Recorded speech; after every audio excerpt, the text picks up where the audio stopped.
We'll be looking at Psalm 2 this morning. We started, give a little bit of an introduction to it last week, if you remember. And I wanted to remind us that Psalm 1 and Psalm 2 are connected.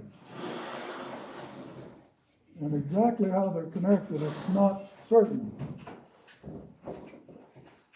But in the early Christian church, many of the early commentators, the scholars that studied the scriptures and wrote commentaries and things, they included Psalm 1 and Psalm 2 as the first psalm. We need to remember that in the Hebrew Bible, they are not numbered. They are now, but in the early manuscripts and in the ancient manuscripts, they just had separations. The Psalms weren't actually numbered like we have now. A lot of people don't know that when the New Testament was written, it was not numbered either. There was not in Matthew, there wasn't chapter 1, 2, and all the way up to 28. It was just one continuous text. In fact, in some of the most ancient manuscripts and the earliest manuscripts of the Greek, they used entirely capital letters, and there wasn't any separation between words. Wow. There wasn't any separation between paragraphs. And that they did that because writing materials were so expensive, and the writing and the making of manuscripts was so difficult and so costly that they elected not to even separate the words. Now later on, when they began to put the New Testament into book form, then they began to start making some separations. But it wasn't until the Bible started to be printed in English that they really talked about the separating of the verses and stuff in the New Testament. So Psalm 1 and 2, there's evidence that they were considered in the early church as part of one psalm, with what we call Psalm 1, beginning with blessed is the man. Psalm 2, if you note the last verse of Psalm 2, it says, blessed are those who put their trust in him.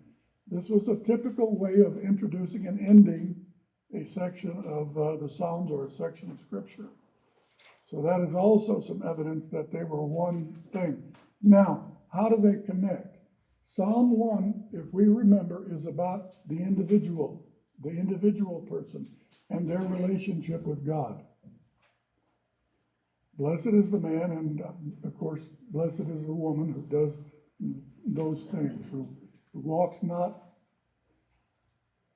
who doesn't sit, and all that, and who is like a tree planted by the waters. Those kinds of things that were applied to individuals in their relationship with the Lord. But the Lord is the Lord of the whole universe, of the whole world. And so Psalm 2 deals with a much larger system where it moves from the individual to more of what we would call a cosmic or world interest here. That God is interested in not just the individual, but in the nations. And so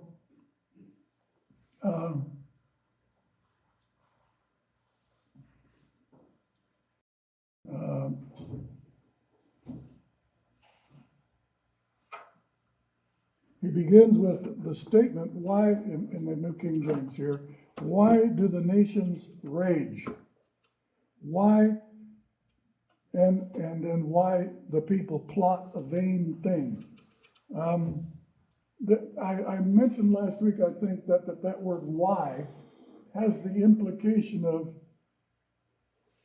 it's like, you foolish people, how dare you to plot against the Lord? to rage against the Lord, to rage against the rule of the Lord, to rage against the Lord who is the Lord of all creation, who owns the earth and everything on it. How dare you? How can you be so foolish as to rage against the Lord and to plot against him and to plot against his people?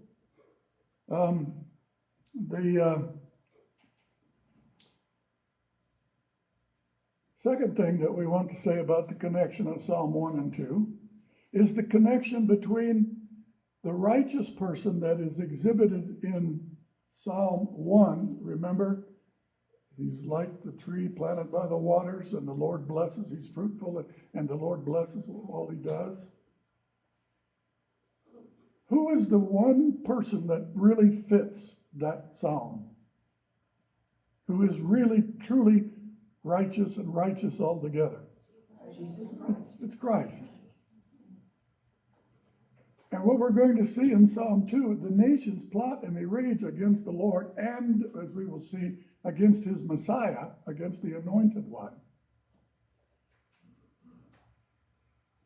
And the Messiah is going to be victorious, and that's why I entitled this psalm, and this isn't my title, came up some commentaries and things that I was looking, the triumph of the Messiah. You have the righteous man, and Christ is the only one that really fulfills that absolute righteousness where there's no sin, no evil. And then in Psalm 2, as the Lord is dealing with the nations and the peoples and the kings, then the Messiah, who is an anointed king, God's anointed king, is victorious over and triumphant over the world. So we'll come back to that. So how dare those nations rage against the Lord? And they plot to overthrow him, it appears. Verse 2, the kings of the earth set themselves. See this adamant attitude? And the rulers take counsel together.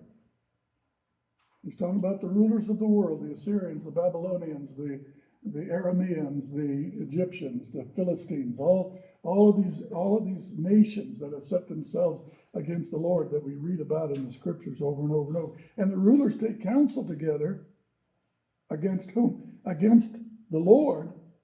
And notice capital L, small capital O-R-D. So against Yahweh, the specific God name of the Lord of Israel, and against his anointed, saying.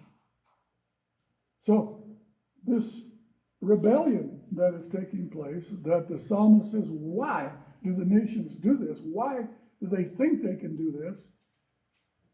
But they do. They are in a state of rebellion against the Lord and against his anointed. Anybody know what that word anointed would be in Hebrew? Messiah? Messiah, yes. I wrote my Bible. Yes. Yes. Oh, you got to Well, it's a handwritten one, so Oh, I okay, studied yeah. this before.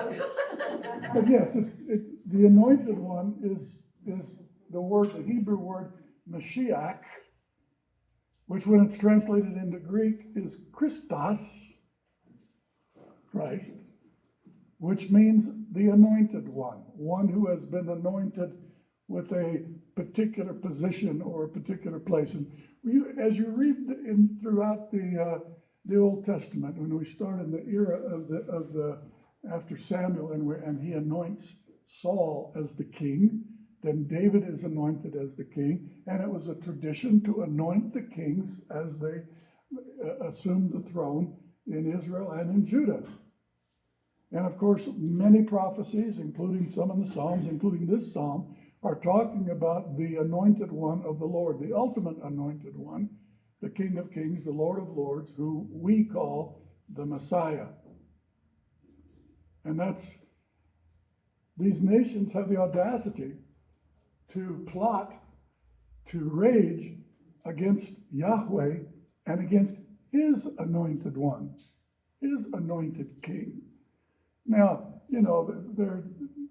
there's certainly some truth to the fact that this psalm is not talking just about the Messiah. The the ultimate Messiah, but he's also talking about perhaps the anointed kings that served the Lord and followed the Lord and were representatives of the Lord. But most of them were terrible and evil men, almost all the kings. I don't know if you know this or not or remember, but there is not one single king in the northern kingdom that is said to be a good king after the Lord's own heart. Not very many of them in the southern kingdom. You could name them on about 3 fingers. David, Josiah, Hezekiah, that's about it. Some of them weren't so bad, but they weren't so good either. And even those 3 had their problems, as you know.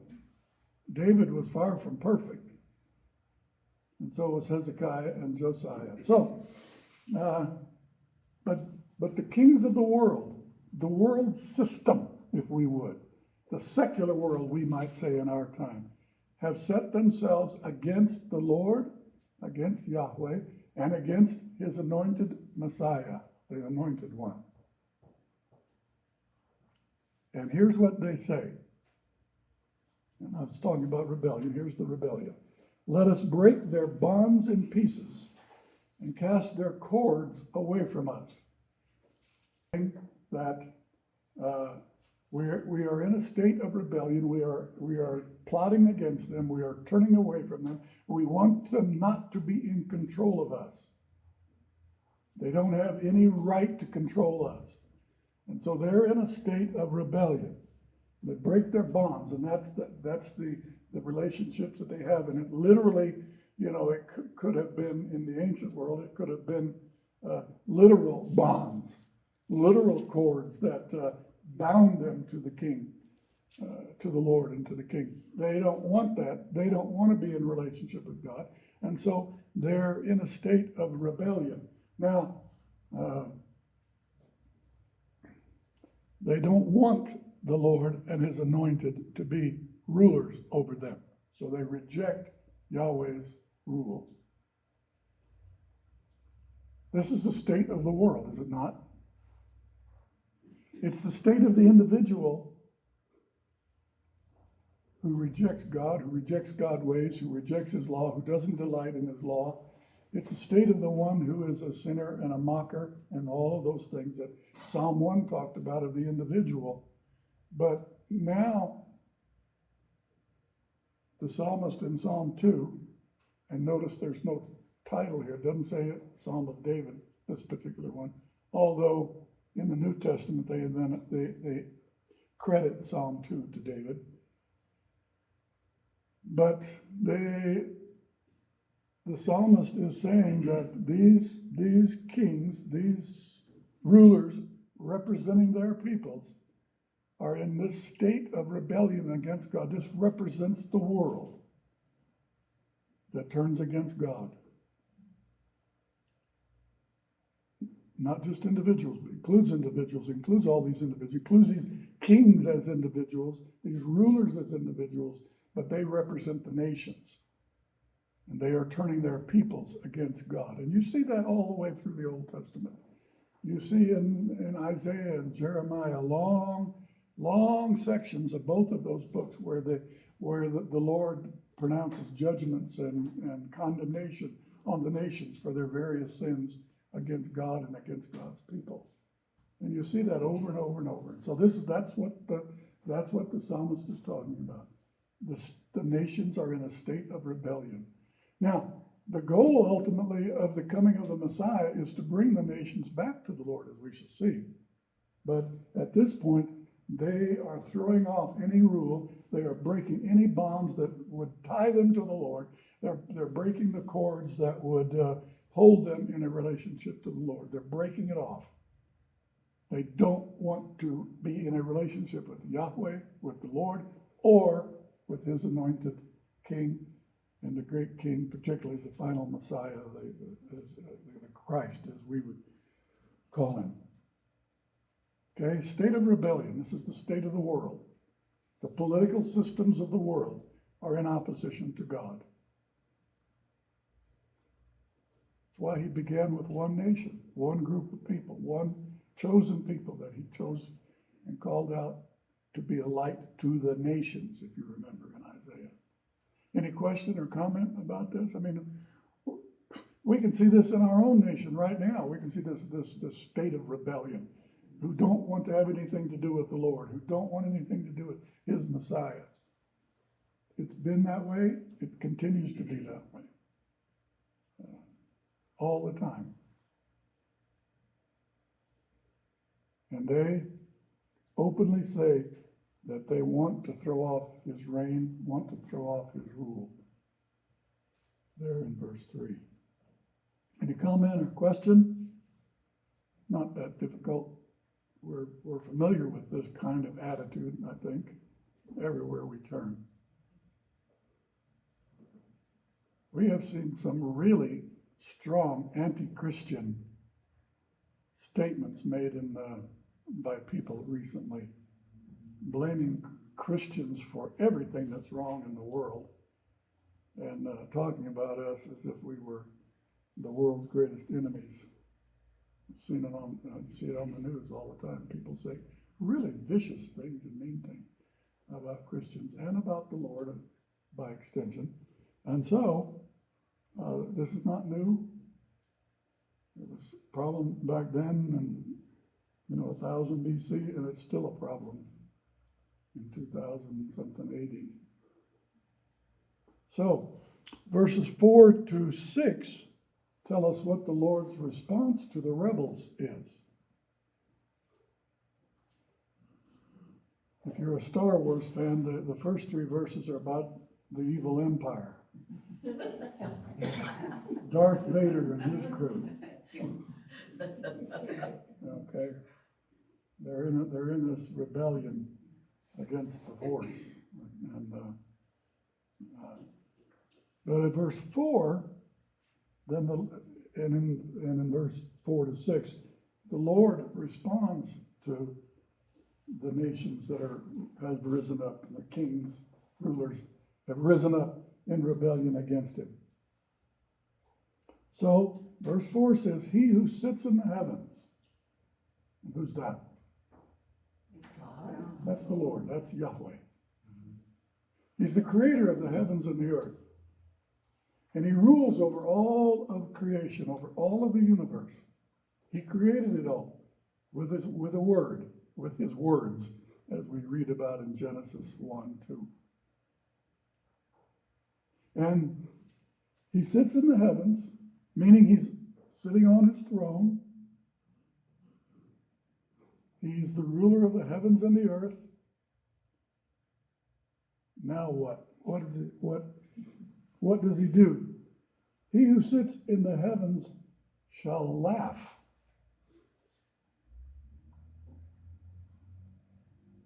This is the only place in the Bible where the Lord himself is said to laugh.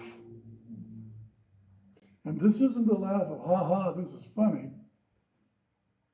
This is a laugh of derision, of mocking, of ridicule. These nations, these kings, these rulers think that they can successfully rebel against the Lord of the universe and throw off his control, throw off his bonds, throw off his courts. They think they can do that. He just laughs at them. It reminds me of in Genesis when they built the Tower of Babel. Remember that story? Building the Tower of Babel? And what does the Lord do when they get done building the tower? Scatters them. Or he scatters them. But what does he do first? The very first thing it says, language. the Lord came down to look at it. They thought they could build this tower that would reach up into the heavens and would dominate the world and would show that they're the most powerful people in the world. And the Lord comes down from heaven to look at the tower. Now, I think that the Lord had a smile on his face when he did that. They think they can build this up to the heavens. Well, he has to come down to look at it from where he sits on his throne, where he rules in the heavens and rules from above. And they think that he can he can be reached and that they can be in control of things. But he laughs here. And again, this is a laugh of ridicule or a laugh of derision. You ever had make fun of you? It's a laughter of making fun of. You say something really stupid and somebody laughs. Yeah, well, that's what this is. They have said something that is really, really cosmically stupid. And the Lord just laughs at them. You know, it would be like, well, I don't know what it would be like, but it's like a person that thinks he can stand against something, and it's so obvious that he can't or she can't, that it's laughable. It's just funny that they even think that they could stand against the Lord of the universe. Well, they can't. And he just laughs at them. The Lord shall hold them in derision. Second part of verse 4. The Lord looks at them and said, you remember the story of Caleb and Joshua and the 12 spies that went into the promised land? And remember that Moses sent the 12 into the promised land, and they came back, and you remember how it divided? And they came back and gave their reports. Remember? 10 against, 2 for. Yep. 10 went up there. They all 12 saw the same exact thing. Okay? But 10 of them come back and said, oh, we can't go up there. They're giants. They're huge. They not only are huge individuals, but they have these cities that are walled up to the heavens. Exaggeration, of course, but they went up there and they looked at the prospects of conquering the promised land, and they looked at that and they came back and said, we can't do that. Gave a bad report. We can't go up there. 2 of them, Joshua and Caleb, said, yes, we can. And what was the difference?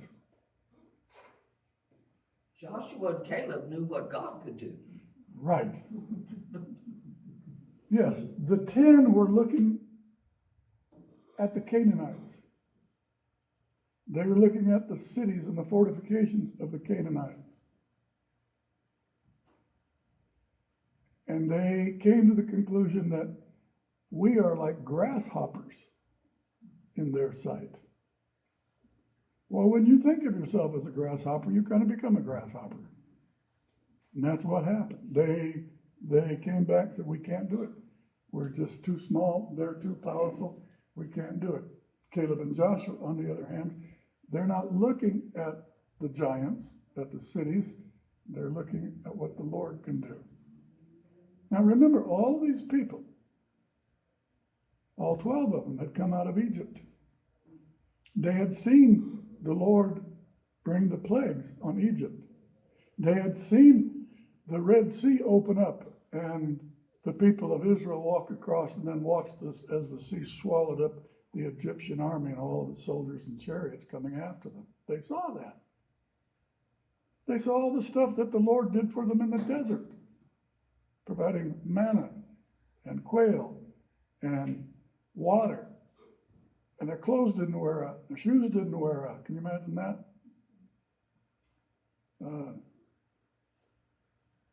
The problem was they had their eyes fixed on the wrong thing. They were thinking as secular men, as just men who didn't rely on the Lord, who did not rely on the Lord, whereas Joshua and Caleb did. They kept their eyes fixed in the right place. So, the Lord, he just laughs at them.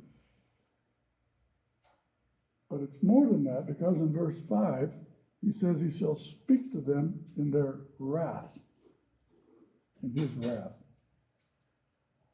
and distress them in his deep displeasure.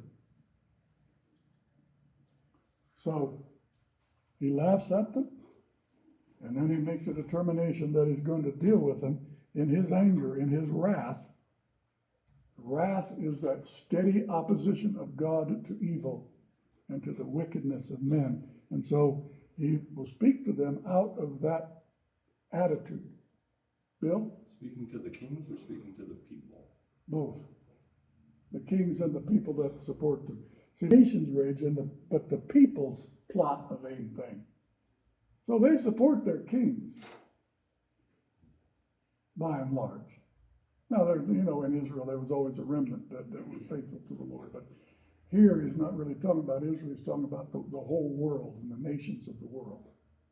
And the same kind of thing we see over and over and over as we read the rest of the Old Testament, the historical books of the Old Testament. So it's the people, as well as those who follow the kings and the rulers. The kings represent the people, as the Messiah represents the Lord as his anointed king over his people. And he shall speak to them in his wrath and distress them in his deep displeasure. The Lord is angry at the nations. Why? Because they have rebelled against him. They have turned against him. They have rebelled against him. They've rebelled against his anointed king, the Messiah. And that rebellion continues. And in the last verse of that second section, in verse 6, the Lord speaks. Now, up to this point, in verses 4 and 5, it's the narrator speaking about the Lord. It's the psalmist speaking about the Lord, telling about the Lord and what the Lord is doing. But here in verse 6, the Lord himself speaks. He says, "Yet I have set my king," the anointed one, his anointed, "I have set my king on my holy hill at Zion." The anointed one comes out of Zion, and he's on God's hill, Mount Zion. He's set, well, you're not. I have set my king on my hill. He is the ultimate Lord. His king that he set on Mount Zion to the Lord. And the Lord himself, the king, the Messiah, speaks. The decree of the Lord, the word of the Lord said to me, "You are my son. Today I have begotten you." Do you remember that being quoted anywhere? Was that when the Holy Spirit came down at Jesus' baptism? Okay, that's one of them. "This is my son." The voice from heaven speaks, "This is my son." Is that Another Mary? one? When he spoke to Mary? And didn't say that exactly, but it was. Yeah, there's kind of an allusion to it when he speaks to Mary, but the quotation of this psalm is repeated another place about Jesus. You remember?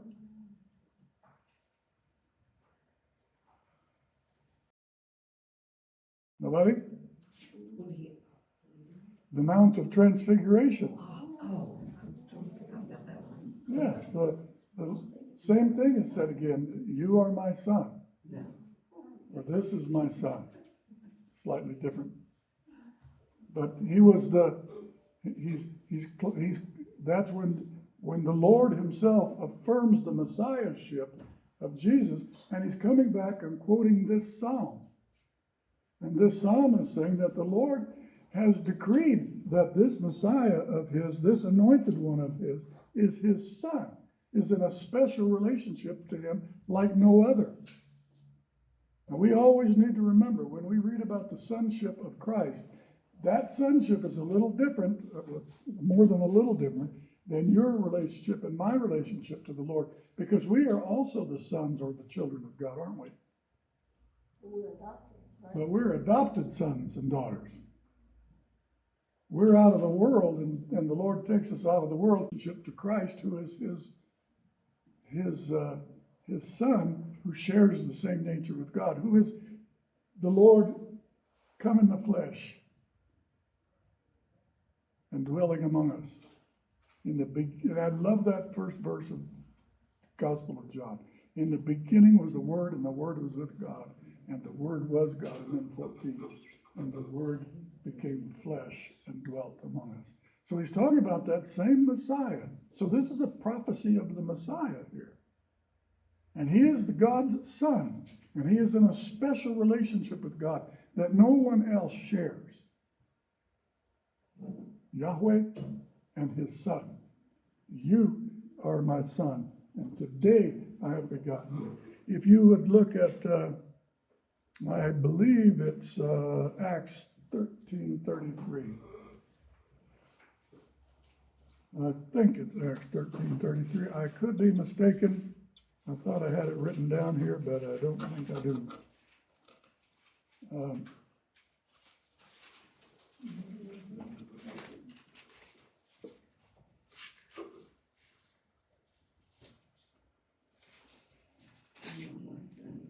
Yes. I got that. My memory didn't fail me. I didn't have a senior moment right there. So, verse 33 of Acts 13 says, God has fulfilled this for us, their children, in that he has raised up Jesus. Talking about the resurrection of Jesus. As it is also written in the second Psalm, you are my son, today I have begotten you. So this is what this is referring to here in Acts, is the resurrection of Jesus. That was the day he was enthroned as the Son, according to Paul here. So he's fulfilling the promise of this Messiah all the way back in Psalm 2, which goes back 1,000 years BC or so. And today, you are my son, today I have begotten you. So he has a special relationship with the Messiah.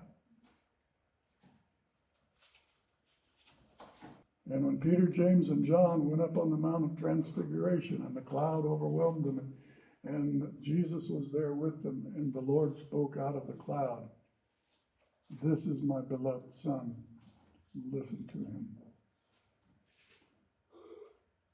All of these passages going together and affirming one another. And they use this psalm, this messianic portion of this psalm to quote and show that there's continuity with the Old Testament all the way back into the reign of David. And remember, David was the one to whom the Lord gave the promise in Samuel of being the great king, and that the Messiah would come from his loins ultimately. And so, today I have begotten him, you. He is the Son of God in a very special way. Ask of me, and I will give you the nations for your inheritance. This is the Lord speaking. The Messiah is quoting the Lord. Ask of me, and I will give you the nations for your inheritance, and the ends of the earth for your possession. The Lord is saying to the people here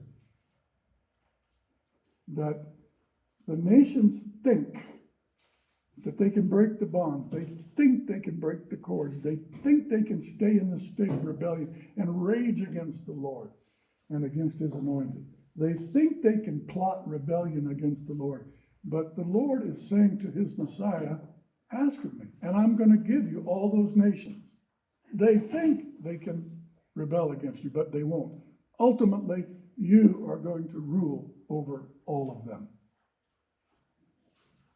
Ask me, and I will give you the nations for your inheritance. Isn't that what the world mission of the church is about? Is to bring the nations back into the kingdom of God, into the kingdom of Christ, and for the Lord to rule over the nations. We see that over and over and over applying as you study the book of Revelation. You see that coming to an end at the end of time when the Lord returns, and you see the nations bowing down to the Lord ultimately. And they're all going to bring their offerings into Jerusalem again. All this connects. They're going to bring, he's going to give those nations as the Messiah's inheritance. He's going to be the Lord over those nations. He's going to rule over them and own them, and they're going to be his. And he's going to give him the ends of the earth, the whole earth, for his possession. Now, this is a great missionary passage, because it's not just speaking about, a few people here and there, but ultimately the entire earth, which belongs to the Lord. And at the end time, when time is done and the Lord returns, he is going to be the Lord and the King over all of these nations. And they're going to be the Lord's, the Messiah's inheritance. You see this in Revelation, repeatedly, as the nations bow down to the Lord. They are in a state of rebellion through most of Revelation, but ultimately the Lord comes back riding on that great white war horse and defeats them in the Battle of Armageddon and establishes his kingdom. Takes a long time. You shall break them, in verse 9, with a rod of iron. You shall dash them to pieces like a potter's vessel. The Lord is powerful and he is in control. And these nations that stay in a state of rebellion will be crushed. When they talk about a rod of iron, they're talking about it, like the rod that a shepherd would carry. Normally that rod would be made out of wood. But they're talking about here a very powerful king who's going to exercise his lordship, his dominion, and he's going to carry a rod of iron, the strongest metal that they knew of at that time.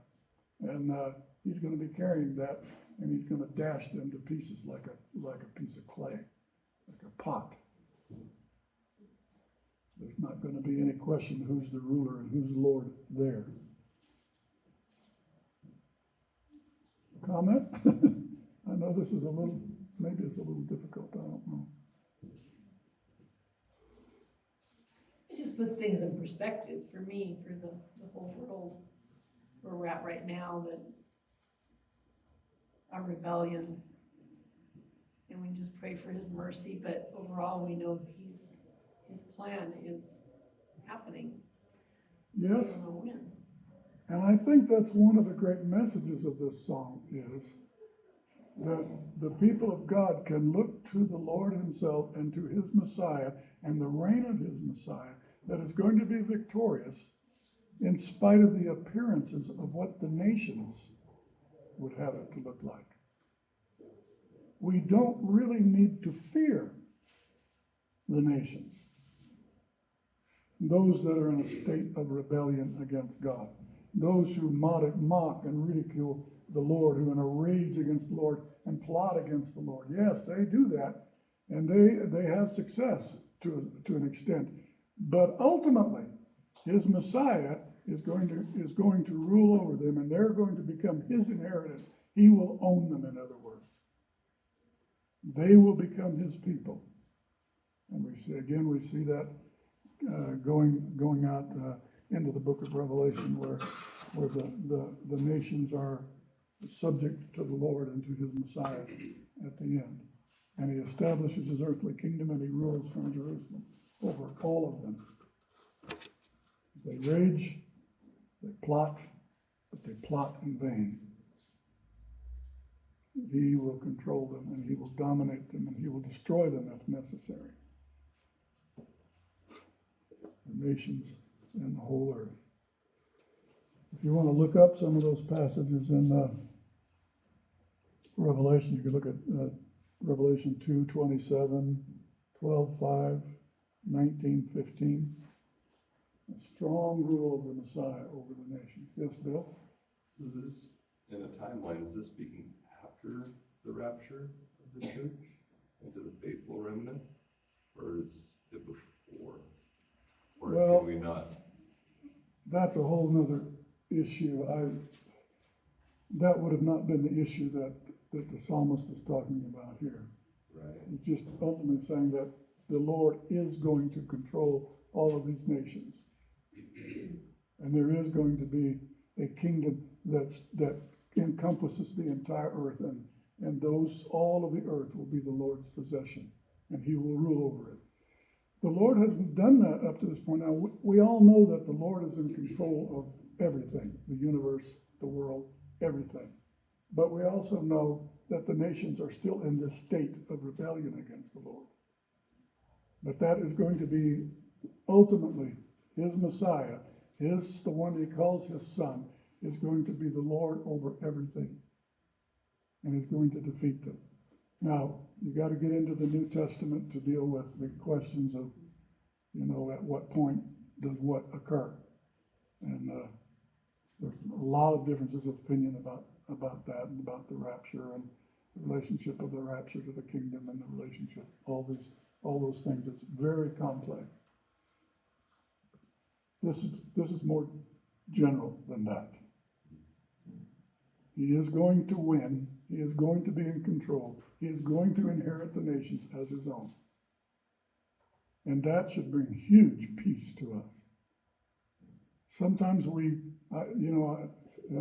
prone to this myself. Sometimes I look at the news and I watch things that are going to happen. When you start hearing Putin talking about using nuclear weapons and in the Ukraine and stuff, you just kind of get this. You should anyway, kind of be really concerned about that, because I think that guy's nuts and he might actually do that. And then what happens? NATO responds. He responds back. Boom, boom, boom, boom, boom, boom. And the whole world could blow up. Well, the last 3 verses, we'll look at them next week, but the last 3 verses of this passage is the narrator speaking again and telling the nations what they need to do to avert this wrath and destruction by the Lord and his Messiah.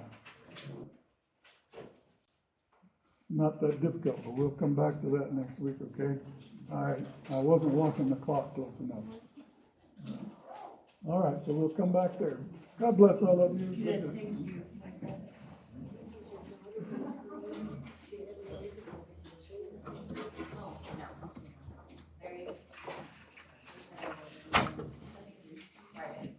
Yeah, there's this jet too. It's got a little can of it. That's a Swedish. I am not certain. There's one called the vegan that looks something like that. How come that one did, when you look at that other one, you couldn't see that all? You couldn't see it as well in that little picture.